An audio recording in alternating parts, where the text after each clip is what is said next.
tempat ini dalam keadaan sehat walafiat.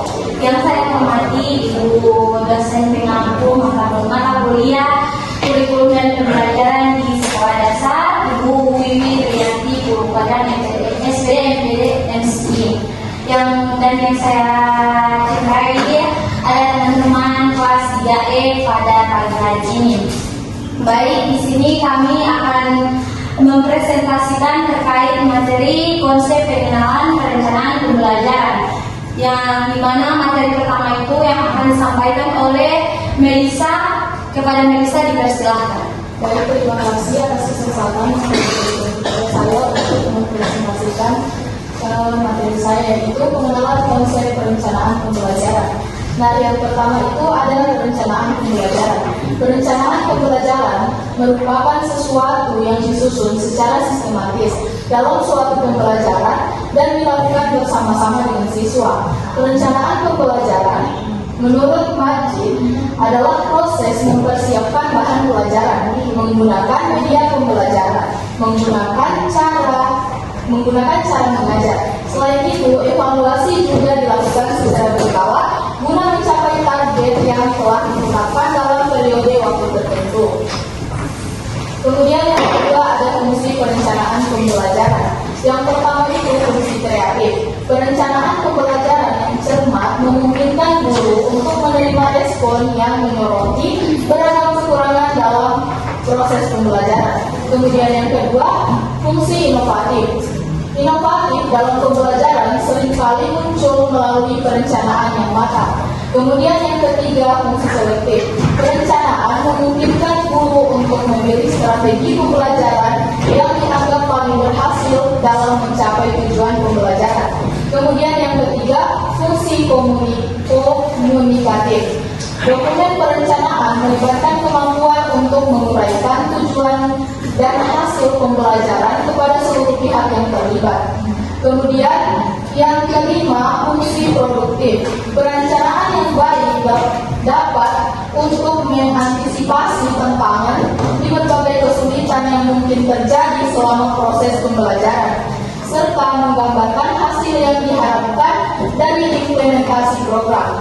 Kemudian yang keenam, fungsi akurasi. Perencanaan yang cermat membantu guru dalam menetapkan durasi yang tepat untuk menyampaikan materi pembelajaran dengan efektif. Kemudian yang terakhir, fungsi kontrol. Perencanaan juga berfungsi sebagai alat kontrol untuk menilai sejauh mana siswa telah mencapai tujuan pembelajaran. Kemudian yang ketiga, tujuan perencanaan pembelajaran. Poin yang pertama itu yaitu menjadikan struktur yang terdefinisi dengan baik untuk mencapai tujuan pengajaran. Kemudian yang kedua, membantu guru dalam memperoleh pemahaman yang lebih mendalam tentang materi pelajaran. Yang ketiga, memungkinkan pemilihan dan penerapan metode pembelajaran yang sesuai. Yang keempat, memfasilitasi penentuan alat dan media pembelajaran yang diperlukan. 5. Mengarahkan proses pembelajaran agar lebih terstruktur. Kemudian yang keenam, meningkatkan minat dan keterlibatan siswa terhadap materi pelajaran yang disampaikan. Kemudian yang keempat, komponen utama dalam pembelajaran yang efektif. Pembelajaran dapat dikatakan sebagai suatu sistem karena pembelajaran merupakan suatu kegiatan yang memiliki tujuan, yaitu pembelajaran siswa. Sebagai suatu sistem, tentu saja kegiatan belajar mengajar mengandung komponen-komponen pembelajaran yang terdiri dari berbagai unsur atau elemen yang saling berhubungan dan mendukung dalam proses belajar mengajar tersebut, bertujuan agar tujuan pendidikan dapat tercapai secara efektif dan efisien. Adapun bagian-bagian dari komponen pembelajaran yaitu 1. Tujuan pembelajaran. Tujuan pembelajaran merupakan salah satu unsur utama yang berfungsi sebagai acuan dalam pelaksanaan proses pembelajaran mengajar di kelas. Tujuan ini menjelaskan kompetensi yang diharapkan dapat dikuasai oleh siswa dengan karakteristik yang harus jelas, terukur, realistis, relevan, serta memiliki batasan waktu pencapaiannya. Kemudian yang kedua, siswa. Peserta didik atau siswa adalah individu yang terlibat dalam proses pembelajaran di sekolah maupun lembaga pendidikan dengan bimbingan guru, pelatih atau instruktur. Kemudian yang keempat, materi pembelajaran. Metode pembelajaran merupakan cara atau strategi yang digunakan guru untuk memfasilitasi proses belajar sehingga tujuan belajar dapat dicapai secara efektif dan efisien. Nomor 5, metode pembelajaran. Metode pembelajaran merupakan cara atau strategi yang digunakan guru untuk memfasilitasi proses belajar sehingga tujuan belajar dapat dicapai secara efektif dan efisien. Yang keenam, media pembelajaran. Media pembelajaran merupakan sarana atau bahan yang dimanfaatkan dalam kegiatan belajar mengajar untuk mempermudah pencapaian materi sehingga proses belajar menjadi lebih efektif dan efisien. Kemudian yang ketujuh, proses evaluasi pembelajaran. Evaluasi merupakan suatu proses pengumpulan informasi yang bertujuan membantu pendidik menilai sejauh mana kemajuan pembelajaran telah dicapai, sekaligus menjadi dasar dalam merancang langkah pembelajaran selanjutnya agar lebih optimal. Kemudian, poin selanjutnya yaitu perencanaan dan pelaksanaan pembelajaran yang efektif. Perencanaan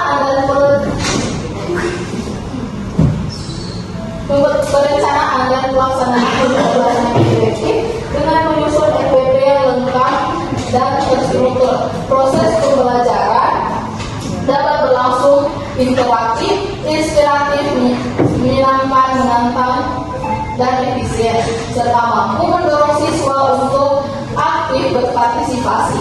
Selain itu, pembelajaran juga memberi ruang bagi inisiatif, kreativitas, dan kemandirian siswa sesuai bakat, minat, serta perkembangan fisik psikologis mereka. Kemudian, faktor-faktor yang mempengaruhi proses pembelajaran efektif. Yang pertama itu faktor guru. Guru memiliki peran sentral dalam kegiatan pembelajaran, terutama pada jenjang pendidikan dasar. Peran guru tidak dapat digantikan oleh perangkat lain karena peserta didik masih berada dalam tahap perkembangan dan membutuhkan bimbingan orang dewasa. Kemudian yang kedua, faktor siswa. Setiap siswa merupakan individu yang unik dengan perkembangan kepribadian yang berbeda-beda. Proses belajar mereka dipengaruhi oleh tempo perkembangan yang tidak selalu sama. Hal ini membuat kemampuan siswa dapat dikategorikan menjadi tinggi, sedang, dan rendah. Kemudian, faktor sarana dan prasarana. Sarana adalah segala sesuatu yang secara langsung menunjuk kegiatan pembelajaran, seperti media, alat penjaga, dan penunjang yang tidak dan perlengkapan. Prasarana adalah fasilitas penunjang yang tidak secara langsung memengaruhi, namun tetap penting bagi kelancaran pembelajaran. Baiklah, itulah materi yang dapat saya jelaskan. Saya kembalikan ke moderator. Baik, terima kasih Melisa adalah penyampaian materi dari Melisa. Selanjutnya yang materi yang akan disampaikan oleh saudari Aulia Menggairah kepada Aulia, dipersilakan. Baiklah, saya akan menyampaikan materi pengenalan konsep perencanaan pembelajaran. Yang pertama itu ada pengertian perencanaan pembelajaran. Perencanaan merupakan suatu proses manajemen yang melibatkan penetapan tindakan yang perlu dilakukan dan cara pelaksanaannya. Menjelaskan tujuan yang dapat dicapai serta menyusun program kerja untuk mencapai tujuan-tujuan tersebut. Perencanaan merupakan langkah-langkah yang diambil sebelum melakukan suatu tugas, melibatkan pemikiran dan penentuan strategi untuk mencapai tujuan tertentu. Ini merupakan tahap awal dari proses manajemen yang bertujuan untuk mencapai hasil yang efektif dan efisien. Yang kedua ada fungsi perencanaan pembelajaran. Yang pertama itu ada fungsi kreatif. Perencanaan membantu guru memperbaiki program pembelajaran berdasarkan umpan balik. Yang kedua itu ada fungsi inovatif. Perencanaan memicu inovasi dengan mengidentifikasi kesenjangan dalam pembelajaran. Yang ketiga ada fungsi selektif. Guru dapat memilih strategi dan memahami dan materi yang paling efektif untuk mencapai tujuan. Dan ada tujuan pembelajaran. Tujuan perencanaan pembelajaran. Yang pertama itu menyajikan struktur yang terdefinisi dengan baik untuk mencapai tujuan pengajaran. Yang kedua itu membantu guru dalam memperoleh pemahaman yang lebih mendalam tentang materi pembelajaran. Yang ketiga ada memungkinkan pemilihan dan penerapan metode pembelajaran yang sesuai.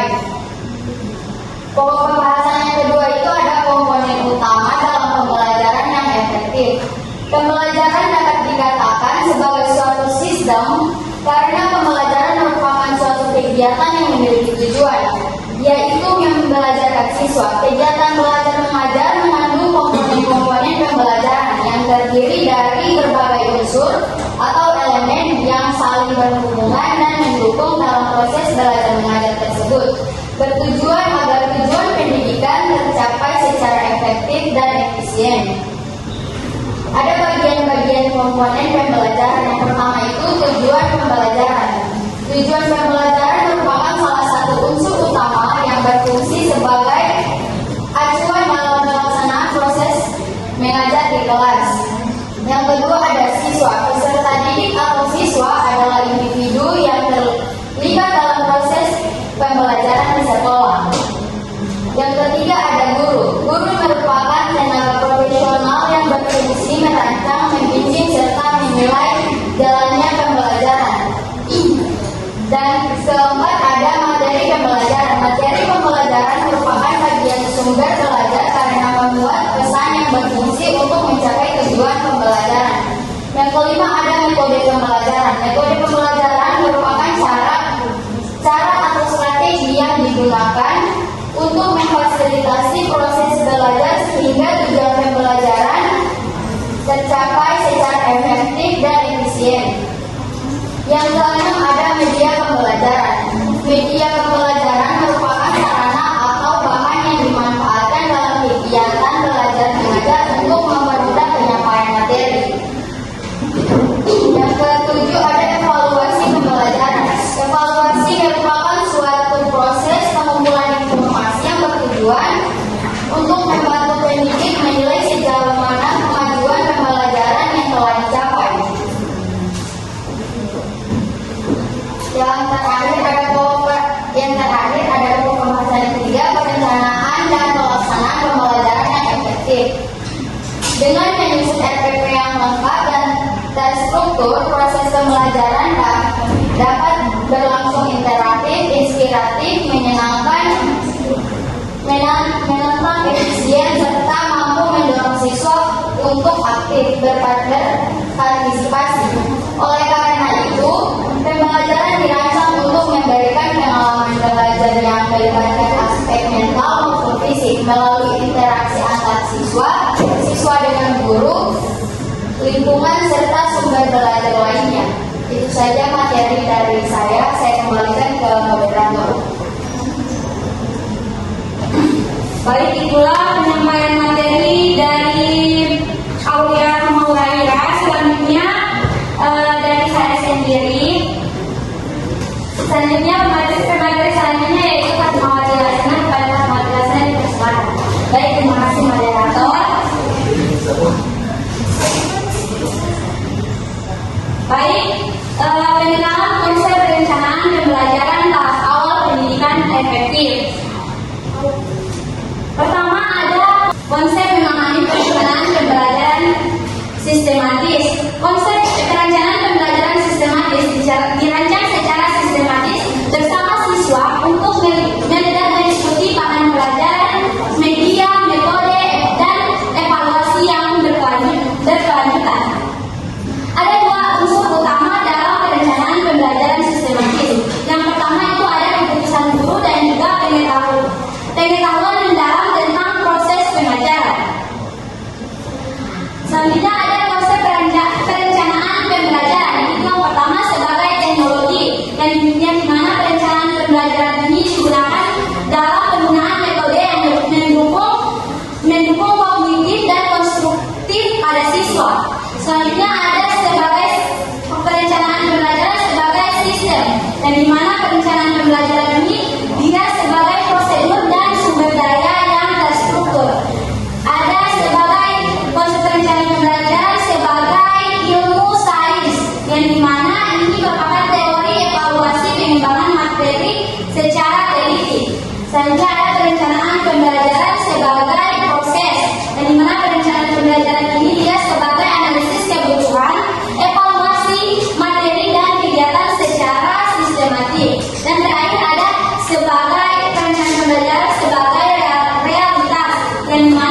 perencanaan pembelajaran ini dia selalu diperbarui dan memperhatikan standar ilmiah. Materi selanjutnya itu ada fungsi perencanaan pembelajaran. Fungsi perencanaan pembelajaran itu yang pertama ada fungsi kreatif, yang dimana perencanaan pembelajaran ini berfungsi untuk memperbaiki dan menemukan pendekatan baru dalam sistem pembelajaran. Yang kedua ada inovatif. Perencanaan pembelajaran dia berfungsi untuk inovatif atau menggerakkan ide baru berdasarkan evaluasi kenyataan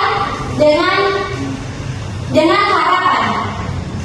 Selanjutnya fungsi selektif, yang dimana perencanaan pembelajaran ini dia memilih materi dan strategi paling efektif yang cocok diterapkan dalam pembelajaran. Yang keempat ada komunikatif. Perencanaan pembelajaran dia memberikan komunikasi atau menjelaskan tujuan dan hasil dari perencanaan pembelajaran kepada semua pihak, baik itu pihak guru, pihak psikologis pada siswa. Selanjutnya ada faktor-faktor yang mempengaruhi efektivitas pembelajaran. Itu yang pertama ada faktor dari guru, yang dimana guru itu harus kompetensi profesional dan memiliki kemampuan untuk mengelola kelas. Faktor selanjutnya itu ada faktor dari siswa, yang dimana siswa itu harus memiliki kemampuan, motivasi, dan perbedaan individu dalam proses pembelajaran. Dan yang terakhir itu ada faktor sarana dan prasarana, yang dimana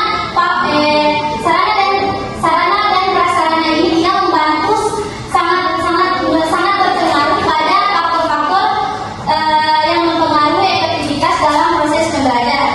Itu saja materi dari saya. Selanjutnya materi keempat yaitu menghayati amal. Kepada menghayati amal dipersilakan. Baik, terima kasih moderator. Di sini saya akan menjelaskan materi yang sama, yaitu pengenalan konsep perencanaan pembelajaran. Yang pertama ada pengertian perencanaan pembelajaran. Perencanaan adalah tahap awal manajemen dan pembelajaran adalah proses belajar mengajar, sedangkan perencanaan pembelajaran adalah penerapan perencanaan dalam kegiatan belajar yang melibatkan guru dan siswa. Adapun fungsi perencanaan pembelajaran yang pertama fungsi kreatif, yaitu membantu guru memperbaiki dan menemukan pendekatan baru. Yang kedua itu fungsi inovatif, mendorong munculnya inovasi melalui perencanaan yang matang. Yang ketiga itu ada fungsi selektif, yaitu memilih strategi, metode, dan materi yang paling efektif. Keempat itu ada fungsi komunikatif, yaitu menyampaikan tujuan dan hasil pembelajaran kepada semua pihak.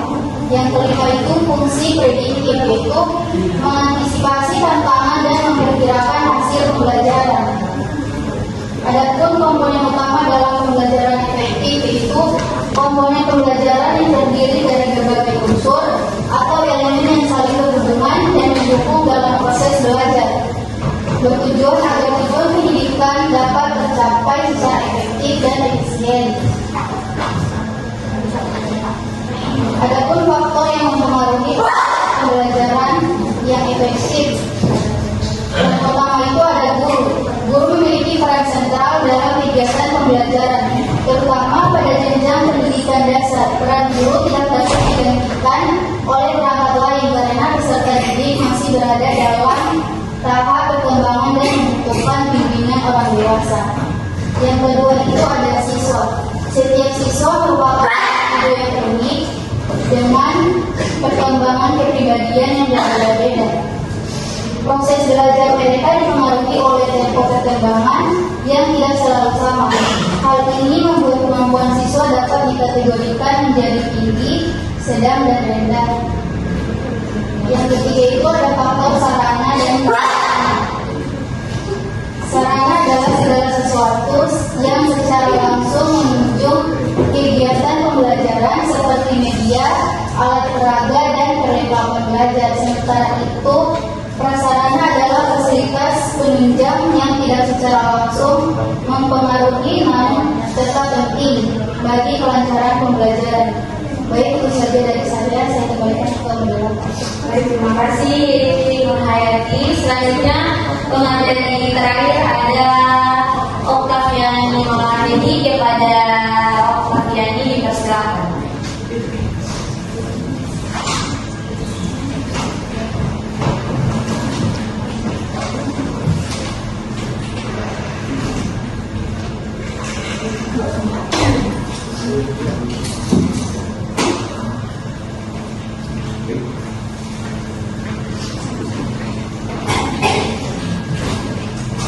Baik, terima kasih moderator. Selanjutnya saya akan menjelaskan materi yang sama, yaitu pengenalan konsep perencanaan pembelajaran.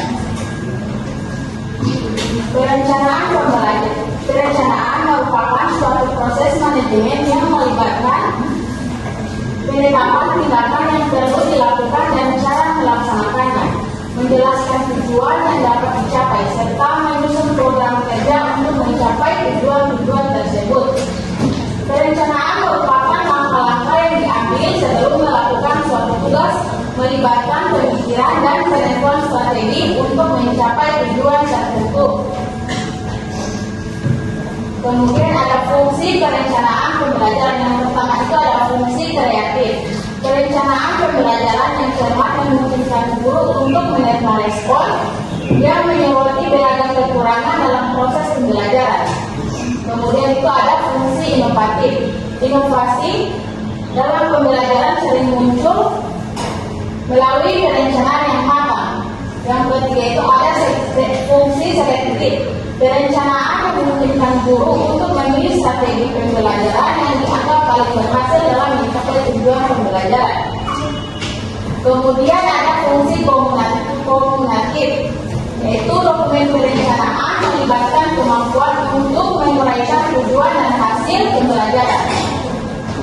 Kemudian itu ada fungsi prediktif. Perencanaan yang baik dapat mengantisipasi pelaksanaan berbagai kesulitan yang terjadi selama proses pembelajaran. Selanjutnya ada tujuan perencanaan pembelajaran. Yang pertama, menyajikan struktur yang terdefinisi dengan baik untuk mencapai tujuan pelajaran. Yang kedua itu membantu guru dalam memperoleh pemahaman yang lebih mendalam tentang pelajaran. Yang ketiga itu memungkinkan pemilihan dan penerapan metode pembelajaran yang sesuai. Yang keempat itu memfasilitasi penentuan alat dan media pembelajaran yang diperlukan. Yang kelima, mengarahkan proses pembelajaran agar lebih terstruktur dan terarah. Dan yang terakhir itu meningkatkan minat dan kecepatan siswa terhadap materi pembelajaran yang disampaikan. Kemudian itu ada komponen utama dalam pembelajaran efektif. Pembelajaran dapat dikatakan sebagai suatu sistem karena pembelajaran merupakan suatu kegiatan yang memiliki tujuan, yaitu membelajarkan siswa. Sebagai suatu sistem, tentu saja kegiatan belajar mengajar mengandung komponen-komponen pembelajaran yang terdiri dari berbagai unsur atau elemen yang saling berhubungan dan mendukung dalam proses belajar mengajar tersebut, bertujuan agar tujuan pendidikan dapat tercapai secara efektif dan efisien. Adapun bagian-bagian dari komponen pembelajaran sebagai berikut, yaitu ada tujuan pembelajaran. Tujuan pembelajaran merupakan salah satu unsur utama yang berfungsi sebagai acuan dalam pelaksanaan proses belajar mengajar di kelas. Kemudian ada siswa. Peserta didik atau siswa adalah individu yang terlibat proses pembelajaran sekolah maupun lembaga pendidikan dengan bimbingan guru, pelatih atau instruktur. Kemudian ada guru. Guru merupakan tenaga profesional yang bertugas merancang, membimbing serta menilai jalannya pembelajaran. Kemudian itu ada materi pembelajaran. Materi pembelajaran merupakan bagian dari sumber belajar karena membuat pesan yang berfungsi untuk mencapai tujuan pembelajaran. Dan yang terakhir itu metode pembelajaran. Metode pembelajaran merupakan cara atau strategi yang digunakan guru untuk memfasilitasi proses belajar sehingga tujuan pembelajaran dapat dicapai secara efektif dan efisien. Kemudian ada perencanaan dan pelaksanaan pembelajaran yang efektif. Dengan penyusunan RPP yang lengkap dan terstruktur, proses pembelajaran dapat berlangsung interaktif, inspiratif, menyenangkan, menantang, efisien, serta mampu mendorong siswa untuk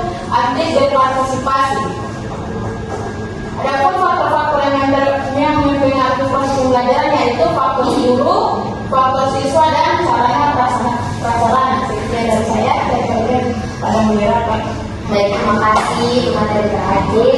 Itulah penyampaian materi dari konsep penelitian perencanaan pembelajaran. Baik, itulah penyampaian materi konsep perencanaan yang efektif. Selanjutnya saya membuka sesi pertanyaan dengan masing-masing pemateri satu pertanyaan. Kepada penanya dipersilakan. Silakan Kak. Pada rasa saya akan bertanya kepada Melisa. Menurut kamu bagaimana strategi guru agar tak efektif mengajar jika metode yang digunakan itu tidak berjalan dengan baik? Oke, baik, terima kasih. Penanya selanjutnya silakan Jurni. Baik, sebelumnya saya ingin bertanya kepada Melisa, namun sudah ada yang memberikan pertanyaan. Tinggal dari kalian saja siapa yang akan menjawab pertanyaan saya. Itu kayak ada di faktor-faktor mempengaruhi proses pembelajaran yang efektif. Itu di faktor siswa. Setiap siswa merupakan individu yang unik dengan karakter dalam kepribadian yang berbeda-beda. Nah, di sini pertanyaan saya ini kalau saja apa yang kamu lakukan sebagai calon guru menghadapi siswa yang memiliki kepribadian yang berbeda-beda? Terima kasih. Baik, terima kasih kepada penanya. Selanjutnya silakan Aceh. Baik, saya akan bertanya kepada Aulia. Menurut Anda, apakah pembelajaran yang efektif bagi ditentukan oleh kemampuan menjaga guru atau partisipasi siswa dalam proses belajar? Baik, terima kasih penanya. Selanjutnya Kak Amelia Farel, silakan. Baik, saya akan bertanya kepada materi pula. Tadi menyinggung tentang pembelajaran mencakup prediktif dan kontrol. Nah, jika fungsi perencanaan pembelajaran mencakup prediktif dan kontrol, bagaimana guru bisa menyeimbangkan antara memprediksi hasil belajar dan mengukur capaian mahasiswa yang kadang tidak sesuai perkiraan. Baik, terima kasih. Satu penanya terakhir lagi.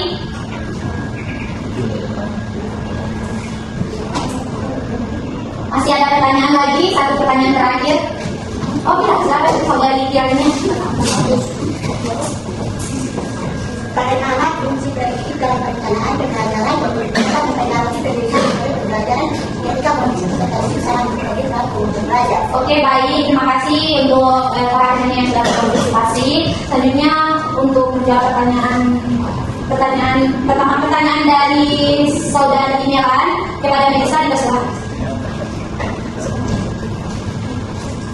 Baik, saya akan menjawab pertanyaan tadi, yaitu pertanyaannya bagaimana strategi guru agar tetap efektif mengajar ketika metode yang digunakan tidak berjalan sesuai rencana. Nah, di sini ada 5 metode yang efektif mengajar ketika metode yang digunakan itu tidak berjalan sesuai rencana. Yang pertama itu fleksibilitas. Guru harus siap untuk mengubah rencana pembelajaran jika metode yang digunakan tidak efektif. Kemudian yang kedua, mengidentifikasi masalah. Guru harus dapat mengidentifikasi masalah yang menyebabkan metode yang tidak efektif dan mencari solusinya. Kemudian yang ketiga, menggunakan alternatif. Guru dapat menggunakan metode alternatif yang lebih sesuai dengan kebutuhan siswa. Kemudian yang keempat, komunikasi dengan siswa. Guru harus dapat berkomunikasi dengan siswa untuk memahami kebutuhan dan minat mereka. Kemudian yang kelima, refleksi dan evaluasi. Guru harus melakukan refleksi dan evaluasi terhadap metode yang digunakan untuk memperbaiki kualitas pembelajaran. Baik, itulah yang bisa saya jawab dari pertanyaan. Kamila, saya kembalikan ke moderator. Oke, bagaimana penanya? Apakah sudah jelas? Oke, baik, terima kasih. Selanjutnya saya akan menjawab pertanyaan dari saudara Jurki terkait dengan faktor yang mempengaruhi efektivitas pembelajaran. Yang mana di situ ada faktor dari siswa. Nah, pertanyaan dari Jurki itu bagaimana kita sebagai calon seorang guru untuk menghadapi kepribadian dari siswa yang berbeda-beda. Nah, menurut saya ketika saya menjadi seorang guru, cara saya untuk menghadapi kepribadian siswa yang berbeda-beda, dari mana saya itu sebagai seorang guru itu dituntut harus profesional dan harus bisa menghadapi situasi dan keadaan dari berbagai macam kepribadian para siswa. Jadi cara saya itu saya akan mengenal ketika saya menjadi seorang wali kelas. Nah, saya akan melakukan pengenalan terlebih dahulu kepada masing-masing siswa yang menjadi perwakilan kelasnya saya. Nah, ketika saya telah melakukan pengenalan terhadap siswa, hal yang selanjutnya yang akan saya lakukan adalah saya menganalisis kebutuhan apa yang dibutuhkan oleh siswa ini dengan kepribadian yang dia miliki. Nah, ketika saya telah melakukan analisis terhadap kepribadian dari siswa ini dan menganalisis kebutuhan apa yang dibutuhkan oleh kepribadian siswa ini, jadi saya akan menyesuaikan dengan kebutuhan yang dibutuhkan oleh siswa ini. Misalnya, Jurki sebagai siswa saya dalam kelas, dan dia itu sikap yang dimiliki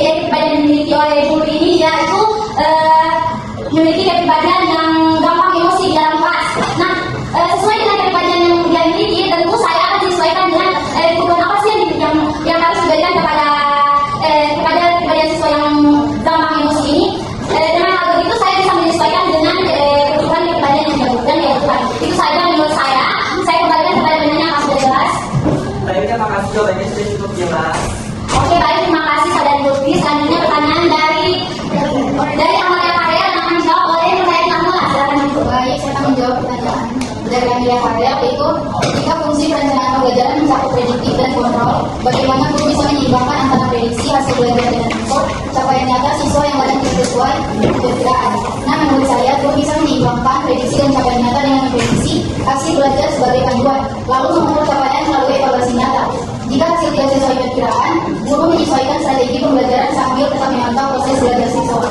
Intinya prediksi sebagai awal, kontrol sebagai feedback untuk perbaikan. Baik, terima kasih Hayati. Selanjutnya pertanyaannya apa sudah jelas? Oke, baik, terima kasih. Selanjutnya pertanyaan dari Raja Muhammad yang akan dijawab oleh Aulia Rahmatullah. Baik, saya akan menjawab pertanyaan dari Natasha Muhammad. Pertanyaannya itu, menurut Anda, apakah pembelajaran yang efektif lebih ditentukan oleh kemampuan manajerial guru atau partisipasi aktif siswa dalam proses belajar? Jadi, saya akan menjawab. Menurut saya, pembelajaran yang efektif itu sangat ditentukan oleh keseimbangan dan interaksi positif antara kemampuan manajerial guru dan partisipasi aktif siswa. Guru yang terampil manajemen yang tangan panggung yang tepat dan siswa yang aktif memainkan peran utama di panggung tersebut. Keduanya adalah dua sisi yang sama-sama esensial untuk keberhasilan pendidikan. Sekian saya berikan gambaran. Baik, itulah jawaban dari pertanyaanmu, Natasha. Apakah sudah jelas? Analisis terhadap kepribadian dari siswa ini dan analisis kebutuhan apa yang dibutuhkan oleh kepribadian siswa ini. Jadi saya akan menyesuaikan dengan kebutuhan yang dibutuhkan oleh seorang siswa ini. Misalnya, Julfi sebagai siswa saya dalam kelas, dan dia itu sikap yang dimiliki oleh Julfi ini, dia itu memiliki kepribadian yang gampang emosi dalam kelas. Nah, sesuai dengan kepribadian yang dia miliki, tentu saya akan menyesuaikan dengan kebutuhan apa sih yang harus diberikan kepada kepribadian siswa yang gampang emosi ini. Dengan hal begitu saya bisa menyesuaikan dengan kebutuhan kepribadian yang dibutuhkan. Itu saja menurut saya. Saya kembalikan pertanyaannya, apa sudah jelas? Baik, terima kasih, jawabannya sudah cukup jelas. Oke, baik, terima kasih saudara Lutfi. Selanjutnya pertanyaan dari Amelia Carrel yang akan dijawab oleh Nurhayati Amula. Silakan Ibu. Baik, saya akan menjawab pertanyaan dari Amelia Carrel itu jika fungsi perencanaan pembelajaran mencakup prediktif dan kontrol, bagaimana guru bisa menyeimbangkan antara prediksi hasil belajar dengan unsur capaian nyata siswa yang kadang tidak sesuai perkiraan. Nah, menurut saya guru bisa menyeimbangkan prediksi dan capaian nyata dengan memprediksi hasil belajar sebagai panduan, lalu mengukur capaian melalui evaluasi nyata. Jika hasil tidak sesuai perkiraan, guru menyesuaikan strategi pembelajaran sambil tetap memantau proses belajar siswa. Intinya prediksi sebagai arah, kontrol sebagai feedback untuk perbaikan. Baik, terima kasih Hayati. Selanjutnya pertanyaan apa sudah jelas? Oke, baik, terima kasih. Selanjutnya pertanyaan dari Raja Muhammad yang akan dijawab oleh Aulia Rahmatullah. Baik, saya akan menjawab pertanyaan dari Natasha Muhammad. Pertanyaannya itu, menurut Anda, apakah pembelajaran yang efektif lebih ditentukan oleh kemampuan manajerial guru atau partisipasi aktif siswa dalam proses belajar? Jadi, saya akan menjawab. Menurut saya, pembelajaran yang efektif itu sangat ditentukan oleh keseimbangan dan interaksi positif antara kemampuan manajerial guru dan partisipasi aktif siswa. Guru yang terampil manajemen yang tangan panggung yang tepat dan siswa yang aktif memainkan peran utama di panggung tersebut. Keduanya adalah dua sisi yang sama-sama esensial untuk keberhasilan pendidikan. Sekian saya berikan gambaran. Baik, itulah jawaban dari pertanyaanmu, Natasha. Apakah sudah jelas? Oke, baik, terima kasih. Selanjutnya pertanyaan dari Siti Kirania Maka yang akan dijawab oleh Oktavian Imam. Baik, saya akan menjawab pertanyaan dari Siti Kirania Maka yang pertanyaannya itu, bagaimana fungsi prediktif dalam perencanaan pembelajaran dapat mempengaruhi pemilihan metode pembelajaran ketika kondisi peserta didik sangat heterogen dalam kemampuan belajar. Fungsi prediktif dalam perencanaan pembelajaran membantu guru memperkirakan kebutuhan hambatan dan potensi peserta didik ketika kondisi kelas heterogen. Fungsi ini mendorong guru memilih metode yang fleksibel, diferensiatif dan bervariasi seperti diskusi kelompok atau pembelajaran berbasis proyek agar setiap peserta didik cepat terlayani sesuai kemampuan belajar. Baik, itulah jawaban dari Oktavia. Apakah sudah jelas? Baik, terima kasih. Baik, kita sudah sampai di sesi terakhir. Terima kasih untuk teman-teman yang sudah berpartisipasi aktif dalam diskusi kali ini. Kesimpulan dari materi yang kami sampaikan terkait dengan konsep perencanaan pembelajaran itu adalah perencanaan dan pelaksanaan pembelajaran yang efektif itu merupakan faktor esensial dalam keberhasilan proses pendidikan. Perencanaan pembelajaran itu tidak hanya berfungsi sebagai domain teknis, melainkan juga sebagai instrumen material yang membuat langkah-langkah strategis untuk mencapai tujuan pembelajaran secara sistematis